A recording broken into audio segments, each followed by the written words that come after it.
वज़ीर-ए-आज़म इमरान खान के मुआविन खुसूसी शाहज़ैन बुगटी ने अपने ओहदे से इस्तीफा दे दिया है। डॉन न्यूज़ के रिपोर्टर नादिर गुलामानी ने हमें ज्वाइन किया। नादिर, बताइएगा इस्तीफे पर फैसला वज़ीर-ए-आज़म कब तक करेंगे? इस हवाले से अब जो कल शाहज़ैन बुगटी ने चेयरमैन पीपल्स पार्टी बिलावल भुट्टो जरदारी के साथ प्रेस कॉन्फ्रेंस में काबीना से अलग होने का ऐलान किया था, उसके बाद आज बाज़ाब्ता तौर पर उन्होंने वज़ीर आज़म के मुआविन खुसूसी के जो ओहदा था उससे उन्होंने इस्तीफा दे दिया और वज़ीर आज़म को इस्तीफा भिजवा दिया है।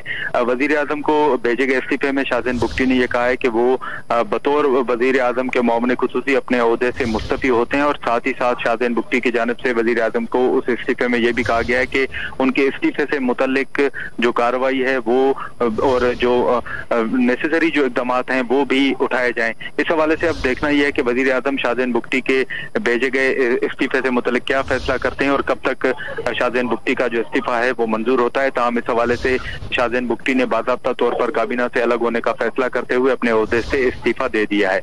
जी नादिर, आपका बहुत शुक्रिया। ताज़ा तरीन वीडियोस के लिए हमारा YouTube चैनल सब्सक्राइब करके बेल आइकन प्रेस करिए ताकि आपको मिले हर अपडेट सबसे पहले।